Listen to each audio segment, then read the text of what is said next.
जय हिंद एवरीवन, स्वागत है आपका हमारे channel Indian defence analysis Hindi में, जहां आपके लिए लेकर के आते हैं इंडियन डिफेंस से जुड़ी सारी प्रमुख अपडेट्स को।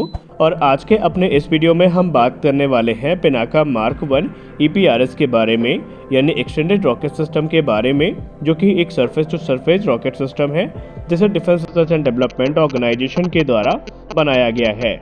हाल ही में रिपोर्ट्स में ये बताया गया था कि defence research and development organisation और इंडियन आर्मी के द्वारा संयुक्त रूप से पोखरण फायरिंग रेंज में पिनाका मार्क 1 EPRS का जो सफल टेस्ट है वो आयोजित किया गया था, जहां पर इसकी एक्यूरेसी को टेस्ट किया गया था और भी दूसरे पैरामीटर्स हैं जिनको ध्यान में रख करके ये टेस्टिंग आयोजित करी गई थी। और अच्छी बात ये थी कि जो भी ऑब्जेक्टिव्स थे वो सारे पूरे हो चुके हैं और जो टेस्ट था वो पूरी तरीके से सेटिस्फैक्ट्री था। और इस टेस्ट के साथ जो इनिशियल फेज़ है टेक्नोलॉजी एब्जॉर्प्शन का, जो इंडस्ट्रियल पार्टनर्स हैं उनके द्वारा ये भी कंप्लीट हो चुका है, क्योंकि आपको हम बताना चाहेंगे कि DRDO के द्वारा इन रॉकेट सिस्टम की जो टेक्नोलॉजी है वो इंडस्ट्रियल पार्टनर्स को दी गई है, जिनके द्वारा अब इन रॉकेट्स का निर्माण किया जा रहा है।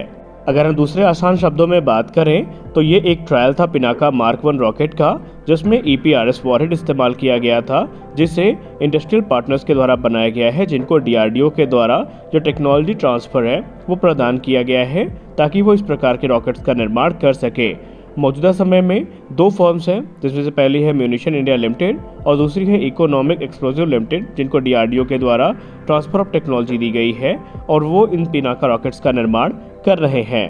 तो यहाँ पर DRDO और इंडियन आर्मी के द्वारा बेसिकली जो ट्रायल्स आयोजित किए गए हैं वो एक्सटेंडेड रेंज पिनाका के किए गए हैं, जिनमें अलग अलग वॉरहेड कैपेबिलिटीज को टेस्ट किया गया है। और बेसिकली यहाँ पर इकोनॉमिक्स एक्सप्लोजिव लिमिटेड के द्वारा बनाए गए जो रॉकेट्स हैं उनको भी मुख्यतः टेस्ट किया गया है।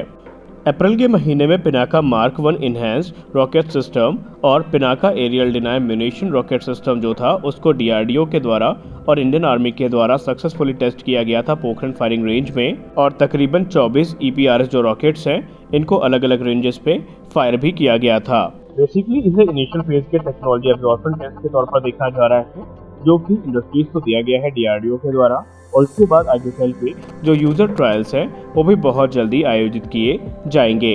EPRS की बात की जाए तो ये बेसिकली एक अपग्रेडेड वर्जन है पिनाका वेरिएंट का, जो कि इस समय इंडियन आर्मी की सर्विस में है पिछले तकरीबन एक दशक से। और उनको काफ़ी सारा जो मॉडिफिकेशन है और काफ़ी सारा जो टेक्नोलॉजिकल अपग्रेड्स है वो प्रदान किए गए हैं, ताकि उनकी जो कैपेबिलिटी है उसको इन्हेंस किया जा सके और रिक्वायरमेंट्स के आधार पे उनको ढाला भी जा सके। अब आइए बात कर लेते हैं पिनाका के अलग अलग वेरिएंट्स के बारे में और दूसरे जो रॉकेट सिस्टम हैं उनके बारे में, कि हमारी ताकत को ये किस प्रकार बढ़ा रहे हैं। Defence research and development organisation के द्वारा पिनाका MBRL के अलग अलग जो वेरिएंट्स हैं वो बनाए गए हैं। अगर हम बात करें पिनाका मार्क 1 की, तो इसकी जो रेंज है वो 37.5 किलोमीटर्स की है, जिसे आगे चल के और भी एक्सटेंड किया गया है और उसे हम इनहेंस रेंज पिनाका मार्क 1 के नाम से जानते हैं, जिसकी रेंज 45 किलोमीटर्स की है। वहीं DRDO के द्वारा पिनाका मार्क 2 को भी डेवलप किया गया है, जिसकी क्लेम्ड रेंज 60 किलोमीटर्स की है। अगर हम गाइडेड पिनाका की बात करें तो उसकी रेंज 75 किलोमीटर की है। वहीं 122 mm के एक्सटेंडेड रेंज रॉकेट के साथ जो रेंज है वो 40 किलोमीटर की होती है। अब अगर हम फ्लाइट के दौरान पिनाका रॉकेट्स की स्पीड की बात करें तो अपने फ्लाइट के दौरान पिनाका रॉकेट्स मार्क 3.6 से मार्क 4 तक की जो स्पीड है उसको प्राप्त करने में सक्षम हैं। दरअसल से पिनाका MBRL ही भारतीय सेना की ताकत नहीं बढ़ा रहे हैं, बल्कि बहुत जल्दी आपको महेश्वर अस्त्र 1 और महेश्वर अस्त्र 2 नाम से भी जो रॉकेट सिस्टम है वो देखने को मिलेंगे, जो कि आगे भारतीय थल सेना की काफी ज्यादा मदद करने वाले हैं। हम ऐसा क्यों बोल रहे हैं, आइए इसके बारे में भी हम डिटेल में जान लेते हैं। 15 जून को सोलर इंडस्ट्रीज के द्वारा एक प्रपोजल सबमिट किया जाता है, जहां पर दो high mobility long range precision rocket systems के बनाए जाने की बात की जाती है, जिन्हें क्रमशः महेश्वर अस्त्र 1 और महेश्वर अस्त्र 2 के नाम से जाना जाएगा। और ये डेवलपमेंट हमें मेक 2 कैटेगरी में देखने को मिलेगा, मेक इन इंडिया इनिशिएटिव की।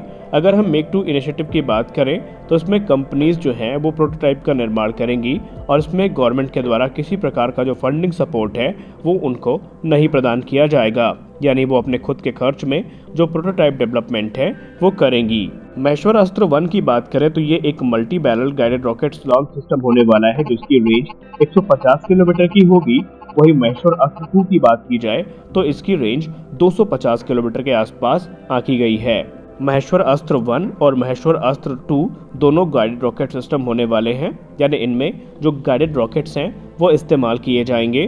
महेश्वर अस्त्र 2 की बात करें, जहां पर क्लेम किया जा रहा है कि इसका जो रॉकेट है वो 250 किलोमीटर दूर तक मार करने में सक्षम है, तो माना जा रहा है एक्सपर्ट्स के द्वारा कि बेसिकली महेश्वर अस्त्र 2 में जो मिसाइल इस्तेमाल की जाएगी वो ठीक ऐसी ही है जैसे कि ब्रह्मोस मिसाइल को बिना सीकर के इस्तेमाल किया जाए। रिपोर्ट्स में तो ये भी क्लेम किया जा रहा है कि जो 250 किलोमीटर का जो रॉकेट है वो बेसिकली ब्रह्मोस मिसाइल होगी, जो कि बिना सीकर के साथ इस्तेमाल करी जाएगी। और आर्मी के वर्जन की बात करें तो आर्मी का जो वर्जन है ब्रह्मोस का, उसमें जो सीकर है उसकी रिक्वायरमेंट नहीं होती है, क्योंकि उसके जो अधिकतर टारगेट होते हैं वो स्टेशनरी ही होते हैं, जैसे कि बंकर, कमांड सेंटर या एमुनिशन डिपो, और इनको डिस्ट्रॉय करने के लिए जो सीकर है उनकी ज़रूरत नहीं पड़ेगी। और इससे जो प्राइस डिफरेंस है वो भी काफ़ी ज़्यादा बढ़ जाएगा, क्योंकि अगर हम ब्रह्मोस सुपरसोनिक क्रूज मिसाइल की प्राइस की बात करें तो एक ब्रह्मोस की जो कॉस्ट है वो तकरीबन 40 करोड़ रुपए है। वहीं 250 किलोमीटर दूर तक मार करने वाले इस रॉकेट की जो कॉस्ट आएगी, जिसका निर्माण सोलर इंडस्ट्रीज के द्वारा किया जाएगा, वो तकरीबन 8 करोड़ के आसपास आएगी। तो यहाँ पर आप समझ सकते हैं कि कैसे ये जो रॉकेट होगा ये ब्रह्मोस की तुलना में काफ़ी ज़्यादा सस्ता भी होगा और काम को भी काफ़ी बाखूबी अंजाम दे सकेगा। क्योंकि ब्रह्मोस काफ़ी ज़्यादा महंगी है, तो इसका मतलब ये है कि बहुत बड़ी संख्या में इसको खरीदना भी मुश्किल होगा, और अगर युद्ध लंबे समय तक चला तो हाई कॉस्ट के चलते इसे बहुत बड़ी संख्या में हम इस्तेमाल भी नहीं कर सकेंगे। वहीं अगर हम महेश्वर अस्त्र की बात करें तो ये कॉस्ट इफेक्टिव भी है। वहीं अगर हम इसको ब्रह्मोस से कंपेयर करें तो ब्रह्मोस अपने साथ 250 किलोग्राम तक का जो वॉरहेड है वो कैरी करती है, जबकि जो महेश्वर अस्त्र 2 है उसको हम ये कह सकते हैं कि वो 375 किलोग्राम तक का जो वॉरहेड है वो कैरी करने में सक्षम होगा। और इस समय डिफेंस एक्सपर्ट इसे देशी हिमार्श के तौर पे देखते हैं। जैसे हिमार्श सिस्टम है वैसे ही डिफेंस एक्सपर्ट महेश्वर अस्त्र सिस्टम को भी देख रहे हैं। तो आज के अपने इस वीडियो में हमने बात करी पिनाका के बारे में और महेश्वर अस्त्र के बारे में। हम आशा करते हैं कि ये वीडियो आपको अच्छी लगी होगी। वीडियो अच्छी लगी तो वीडियो को लाइक करिए, नए हैं तो चैनल को सब्सक्राइब करिए। मिलते हैं अगले वीडियो में, तब तक के लिए जय हिंद।